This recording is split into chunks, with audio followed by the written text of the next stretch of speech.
ఇంకా క్లోజ్గా మీకు దగ్గరగా మాట్లాడే ప్రయత్నం చేస్తాను. కోన రవికుమారు అధికారులను బెదిరిస్తాడు, భయపెడతాడు, తనకు అనుకూలంగా లేకపోతే చాలా చేస్తాడు, అందుకే కేసులు ఎదుర్కొంటున్నాడు. ఇక్కడ మీరు ఒక మాట వింటున్నా, నేను ఎవరి కోసం ఉన్నానండి? అసలు రాజకీయాలంటే ఏంటి? ఎవరి కోసం రాజకీయాలు? నన్ను నేను ఉద్ధరించుకోవడానికి రాజకీయాలా? ప్రజల కోసం ఆ రాజకీయాలు? రాజకీయ పార్టీలు ఎవరి కోసం? రాజకీయ నాయకులు ఎవరి కోసం? ప్రభుత్వ అధికారులు ఎవరి కోసం? వారు జీతం తీసుకొని ప్రజలకు సేవ చేయడానికి ప్రభుత్వ అధికారులు ఉన్నారు.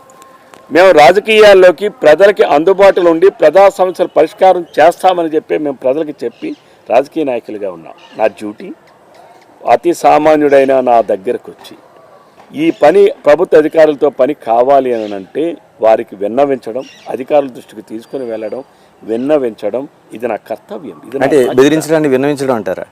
మీరు నా వాయిస్కి బేస్ ఎక్కువ. ఈరోజు మీ వాయిస్ మీ టీవీలో ఇప్పుడే నేను మాట్లాడుతున్నాను, నా వాయిస్ కన్నా నా వాయిస్ అంత బిగ్గరగా ఇంతకుముందు మీరు ఎంతోమంది చేసి ఉంటారు. నాదా వాయిస్, నా వాయిస్కి బేస్ ఎక్కువ.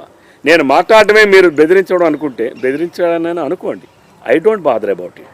బికాస్ నేను ప్రజలకి ఎట్ ది పీపుల్ ఉన్నానా లేదనేది నాకు ముఖ్యం. ఇట్స్ మై కన్సర్న్ ఈజ్ ప్రజలకి న్యాయం జరగడం, ప్రజలకి న్యాయం చేయడం. అవినీతి అధికారులు ఏ స్థాయిలో ఉన్నా, అధర్మాలు చేసే అధికారులు ఏ స్థాయిలో ఉన్నా, అక్రమాలు చేసేటటువంటి అధికారులు ఏ స్థాయిలో ఉన్నా తప్పనిసరిగా నేను ప్రశ్నిస్తాను. ఇలా చివరిగా చెప్పండి, ఇప్పుడు మీరు జిల్లా అధ్యక్షుడిగా ఉన్నారు అంటే 8 నియోజకవర్గాలకు సంబంధించి అనేక మంది కార్యకర్తలు, ఆశావహులు ఇటువంటివన్నీ జరుగుతూ ఉంటాయి. చాలా సమన్వయ లోపం ఉందనేది ఒక పెద్ద విమర్శ వినిపిస్తుంది.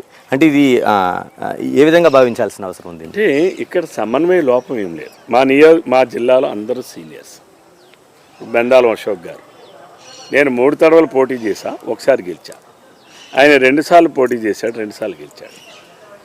అచ్చెన్నాయుడు గారు, ఆయన కూడా 96 నుంచి కంటిన్యూగా గెలుచుకుంటూ వస్తున్నాడు. మధ్యలో ఒకసారి ఏదో ఓడిపోయారు, బై ఎలక్షన్లో ఒకసారి ఓడిపోయారు. అలానే బొగ్గ రావణమూర్తి గారు 1983 నుంచి ఉన్నారు. 83లో ఆయన తెలుగుదేశం పార్టీ అధ్యక్షులు. ఆయన బొగ్గ రావణమూర్తి గారు నర్సన్నపేట. లక్ష్మీదేవి గారు ఉన్నారు, గుండా అప్పలసుందాని గారు.